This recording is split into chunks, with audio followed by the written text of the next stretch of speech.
Dios no hizo el mundo, lo hicieron los albañiles.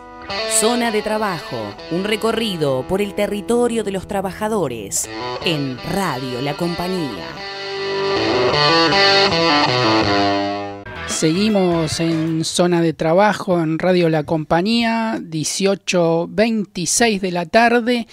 Una de las noticias que recorrieron los medios de comunicación en esta semana fue la inauguración del gasoducto Presidente Néstor Kirchner en la localidad de Salliqueló, provincia de Buenos Aires.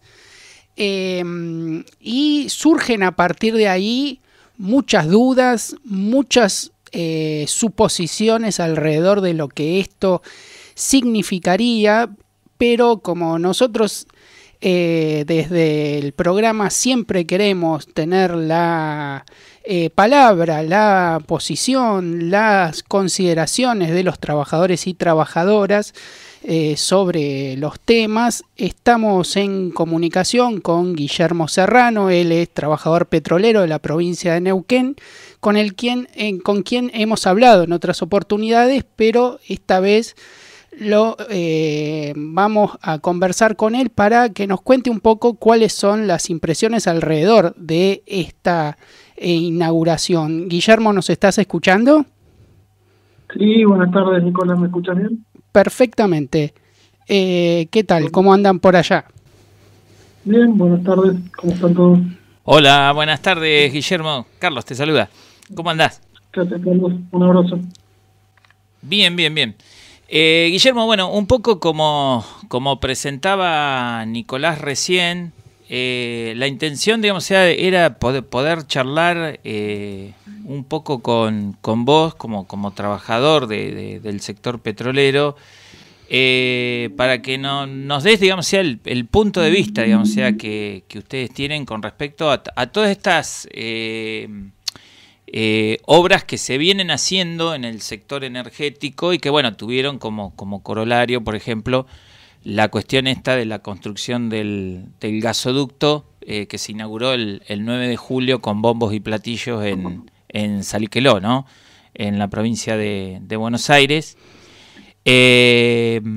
Y porque siempre se muestran, digamos, como grandes noticias, como grandes, la verdad, como cosas que van a traer muchos beneficios para el país, para la población y esto, pero esto, ¿ustedes cómo lo ven? ¿Es en realidad así o está muy mediatizado? Mira, Carlos, lo principal es para nosotros, para un sector, para un grupo de trabajadores, en manos de quién está la extracción de petróleo, en manos de quién está la construcción del gasoducto, hacia dónde va a ir el gas y el petróleo por ese y otros tendidos que se están haciendo y que ya están incluso bombeando petróleo, y quiénes en definitiva son los que conducen el Estado, o sea, han adueñado del Estado como lo conocíamos nosotros hasta hace algunos años, ¿no? Claro, claro. Entonces yo no he escuchado a ustedes hablar de la fragmentación abismal que tiene las expresiones políticas en Argentina, pero hay algo en lo que todos están de acuerdo, hay algo que nadie cuestiona, que es a los grandes grupos económicos, a los monopolios, que son los dueños de todo en Argentina hoy. Claro. Entonces, ese gasoducto en particular, que sale de acá desde Amiel, con el gas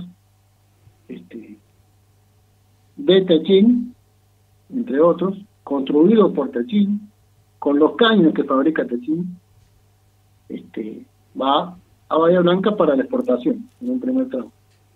Claro. Y luego continúa hacia el complejo industrial de San Pablo, en un segundo tramo. De hecho, concretamente, ese es el gasoducto que ha recibido una importante, además, inversión, digamos, del Banco Nacional de Desarrollo de los brasileños, ¿no? Claro, sí, los brasileros, no hablamos de brasileros, no son los hermanos brasileros, no son trabajadores brasileños. Las grandes empresas brasileñas no van a poner dinero para que el gasoducto implique una baja del precio del gas en Argentina. Claro. De hecho, esto es tan, digamos, creo que está tan claro todo que hasta impide que lo veamos. En Anhelo, el 80% de la población, el 70% de la población que vive allí, no tiene gas, luz, agua, cloaca, nada. Viven en las mismas condiciones que vivían hace 100 años. Claro. ¿No? Además, este no es el único gasoducto y oleoducto que ya se está utilizando, ya se está despachando petróleo de Chile. Claro. Por un oleoducto que estaba sin utilizar desde la época de Menem. Sí, sí. Y que tampoco es para los chilenos, digamos, en realidad es para la Shell que está en Chile, ¿no? Claro. Y así otros proyectos, como el producto de llevar petróleo para licuar hacia el puerto de Sierra Grande y transportar directamente a Malasia. Claro, ese específicamente es el famoso oleoducto que surgiría, digamos, sea del acuerdo que YPF firmó con Petronas. Claro, porque, bueno, muchas veces el cartel dice YPF, empezó en Vaca Muerta con Chevron, allá en el inicio, hace más de 10 años, pero más de 10 años, pero en realidad no solo es con Chevron, es con Total, claro, con Pan American Energy, con Petronas en este caso, que es la petrolera malaya, con Equinor, que es la petrolera Noruega, se me pone Noruega. El país. Claro. Y después el otro gasoducto que se va a poner en marcha es el empalme y la reversión, o sea, el cambio de dirección del flujo del gas para enviar gas a las mineras del litio. Claro. Y de ahí continuar a Chile, a Chile, al norte de Chile y a Brasil también. Claro, con ese, particularmente con este último que estás haciendo referencia, lo que ha surgido como una noticia así es que, por ejemplo, el ex ministro de Energía de la República de Bolivia, Álvaro Ríos Roca, que es un lobista vinculado con intereses norteamericanos de la zona de Santa Cruz de la Sierra, de la media luna petrolera, digamos, sea de Bolivia, disputa mucho con el tema de la utilización del gas para San Pablo o del gas para Sierra Grande, porque ellos lo quieren justamente para los emprendimientos del litio. O sea que evidentemente hay una gran disputa. Que haya acuerdo en los grandes temas no significa que entre los diferentes grupos económicos no se disputen, no tengan disputas las porciones de la torta. Y de hecho acá en Bolivia y en el resto de los países de la región, digamos, los funcionarios actuales en realidad no son más que meros representantes de los diferentes grupos económicos. Claro, que por ejemplo para disputa. ¿Quién te va a quedar con el negocio en general, digamos, no solo con el gas, con claro, el litio, con la minería del oro, con el agua, con todo, digamos. Sí, porque claro, exacto, porque es como un combo que están armando sería una especie, digamos, de combo de la diversificación de la dependencia, ¿no? O sea, donde hay un montón de actores que están interviniendo y en donde también, digamos, ahí hay acuerdos comprometidos, bueno, como lo estabas mencionando vos, con el tema del agua, en donde involucran a la empresa estatal israelí Mekorot, que ya viene firmando una serie de acuerdos con varias provincias argentinas y en las cuales estuvo trabajando muy arduamente la dupla fallida, ¿no? O sea, de Pedro Mansur. Exactamente. Por eso te digo, cada uno de los que ocupa, no los que se presentan para arrancar más mangos, digamos, pero cada uno de los que se presenta con ciertas posibilidades de ganar, en realidad representa determinados intereses de grupos monopólicos transnacionales, que son los que, como te digo, definen la política, definen el rumbo del Estado, digamos. Entonces, de lo que se trata es de poner eso sobre la discusión, digamos, porque seguimos discutiendo obras o, bueno, cuántos trabajadores van a trabajar, que muchos de ellos, justamente, como son todas empresas internacionales, muchos de los soldadores eran soldadores de primer nivel traídos de otros países como Turquía, por ejemplo. producto de destrucción del sistema educativo técnico en Argentina. Hoy una de las dificultades es la capacidad de la mano de obra de los trabajadores argentinos. Claro, eso que estás haciendo referencia, Guillermo, los soldadores turcos para el tramo este que se inauguró en un tiempo récord. Exactamente. Ajá. Hablan de más de 50 soldadores de primer nivel, digamos, con conocimiento sobre las nuevas tecnologías, digamos, porque estos ya no son soldaduras convencionales, ¿sí? Claro, sí, pero sí, se habla también de a dónde nos ha llevado a los propios trabajadores toda esta destrucción, digamos, que se inició por poner una fecha, digamos, en el 76 con el golpe, y que democracia como representativa para ellos de por medio en realidad no ha cambiado la política ni la situación económica de los trabajadores empeorado. Claro. Y de hecho lo que está pasando en Jujuy demuestra que estamos en una especie de continuidad, digamos, y que sacan el garrote cuando les conviene y lo guardan cuando no les conviene. Claro. Que votemos cada 4 años no implica a esta altura hoy no absolutamente nada. Claro. No significa, digamos, promocionar o estar a favor de la represión. Y Guillermo, te hacemos también esta pregunta porque muchas veces se plantea en la agenda mediática, ¿no? Y se difunde toda esta cuestión del tema de las fuentes de trabajo, las innumerables fuentes, porque pareciera que abre como un maná de puestos de trabajo. Que casualmente hace un tiempo atrás, revisando con otro tema, que era por ejemplo el tema del litio, nos llamó poderosamente la atención que si bien en Argentina hay un montón de proyectos de explotación, de producción y explotación de litio, pero en realidad, digamos, o sea, los que están en producción efectivamente a este momento son solamente 2, ¿no? Y 2... Ya son 3, sí.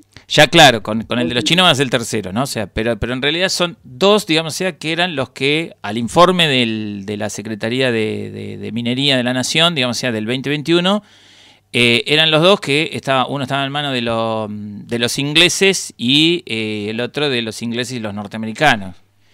Y que proveía de la producción, digamos, o sea, del 7% del litio en el mercado mundial.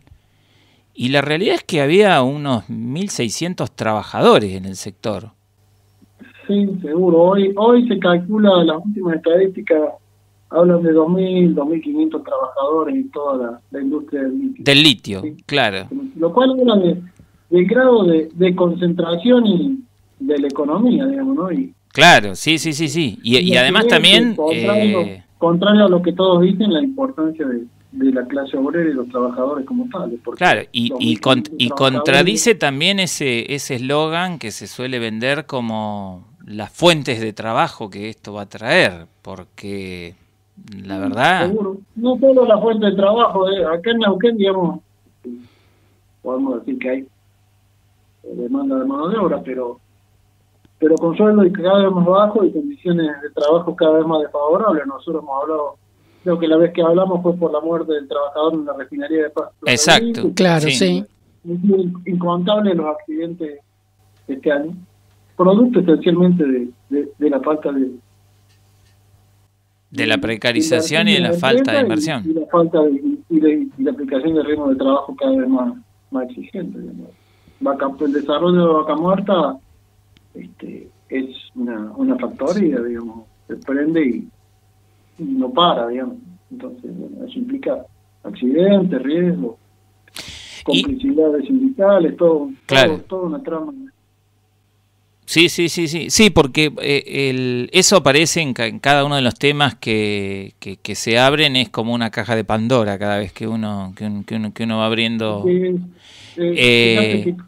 Sí. Tomando el tema que estaban hablando de ustedes, ¿no? Que ustedes hablaban al principio del programa de la cuestión internacional, la disputa política entre China y Estados Unidos. Como lo decía, las empresas que están extrayendo el litio son inglesas y estadounidenses por su capital, digamos, no las empresas, ¿no? Claro, sí. Pero el consumo de litio mundial va a parar a China, Japón y Corea del Sur. Claro. Entonces, en realidad son las grandes empresas que si uno rasca un poco y estudia sobre la composición del capital accionario, y volviendo a que todo tiene que ver con todo, en realidad los dueños de estas grandes empresas son los grupos financieros internacionales a los cuales les debemos la plata de la deuda externa. Claro, bueno, eso te iba a decir, porque hace poco tiempo, en una discusión que se dio, digamos, sea en la presentación de un proyecto, digamos, sea del diputado Juan Carlos Alderete, ahí entre los fundamentos que se daba es que son 4 grandes grupos de inversión, que son 4 de los grandes grupos tenedores de la deuda externa argentina, los dueños de los 2 emprendimientos en producción en las provincias de Salta y Catamarca. Eso, pero la misma situación similar podríamos hablar del petróleo, del resto de del oro, del resto de los recursos naturales, y en definitiva todo esto no es más que el pago de la deuda externa, o sea, porque el fondo monetario son estos grupos económicos, no es otra cosa, son estos 4 o 5 grupos financieros internacionales que son los dueños de estas grandes empresas, que son los dueños de la deuda externa argentina, y que en definitiva son los que dominan, digamos, el país, y los que ponen o sacan candidatos. Y por último también para consultarte a vos como un trabajador del sector petrolero, como alguien que conoce, digamos, sea conocedor del tema, porque otro de las grandes así cuestiones que se plantean es como el beneficio que vamos a tener los argentinos en el tema del precio del gas, bueno, y del suministro, ¿no? O sea, ¿no? Que son como las dos cosas que nos plantean como eso, ¿qué tiene mucho despejito de color eso? Queda claro que para nosotros el gas, la energía en general, incluso el agua cada vez va a ser más escasa y más cara, digamos, eso que puede tener ninguna duda. Claro. Las grandes empresas se llevan con un pago mínimo, digamos, de regalías, de impuestos, se llevan los recursos. Los dólares son para ellos, digamos, eso de que nos dejamos exportar ahora porque el país necesita dólares, bueno, ya viene siendo un cuento chino desde la época de la soja, digamos, en realidad son beneficios para las mismas grandes empresas y los demás. Claro. Nosotros no nos va a tener más que la pobreza y la contaminación. Siempre fue así, desde que llegó Colón, digamos, en 1492 a esta parte del mundo, la situación no ha cambiado demasiado en ese aspecto. Claro. Sí, sí. O sea que desde ese punto de vista no nos podemos hacer ilusiones con que la boleta del gas vaya a salir un poco más barata, digamos, o sea, todo lo contrario. La situación está claro que no, porque esto es para intentar recomponer su situación y sus necesidades en otras latitudes, digamos, para el consumo de las grandes industrias en el Pacífico, para sostener la falta de gas ruso en Europa, pero nada, o para las fábricas del complejo industrial de Brasil, digamos, pero no son para el pueblo argentino, digamos, que esa es la etapa, digamos, de toda esta cuestión con la que nos tienen o intentan engañar desde el 2012 con la recompra de una parte de IPF, digamos. Claro. Y un discurso nacionalista, chauvinista, que en la práctica además es totalmente falso. Sí, bastante vacío, ¿no? Sí. Claro. Guillermo, nos estamos quedando sin tiempo, pero te agradecemos enormemente por la comunicación y muchas gracias por la información y los datos que son muy importantes para entender toda la situación cuando hablamos de la inauguración de este tipo de cosas. Claro, porque en definitiva la inauguración de un gasoducto termina siendo lo mismo, y todos los temas que ustedes hablaban inicialmente y lo que está pasando en Jujuy y la situación del petróleo y el gas tiene mucho que ver. Es todo un paquete, digamos, en donde en definitiva se está jugando el partido del destino de los trabajadores, del pueblo argentino en general, y somos justamente los trabajadores del pueblo, los convidados de piedra, digamos. Se está decidiendo por nosotros el destino del país, y nosotros la miramos pasar por el costado. Totalmente. Forma, claro. Vale como cierto, creo que la discusión también pasa por qué vamos a continuar haciendo los trabajadores, el pueblo en general, seguir apostando a recetas, digamos, o a instancias políticas que representan intereses ajenos a nosotros. Bueno, nos vamos a decidir a tomar el toro por la asta y hacernos cargo del país, porque cada vez queda más claro hacia dónde va esto, ¿no? Ya hoy hay un 50% de pobreza, y en vez de utilizar esos recursos para modificar esa situación, la extracción de estos recursos van a ser cada vez más generadores de pobreza para nosotros. Totalmente. Así es. Bueno, Guillermo, te agradecemos y bueno, estaremos en contacto. Hasta la próxima. Listo, un abrazo grande. Un abrazo grande, Guillermo, y bueno, y muchas gracias. Escuchábamos a Guillermo Serrano, trabajador petrolero de la provincia de Neuquén, que nos hablaba un poquito de todo lo que trae la inauguración del nuevo gasoducto Presidente Néstor Kirchner en la localidad de Saliqueló.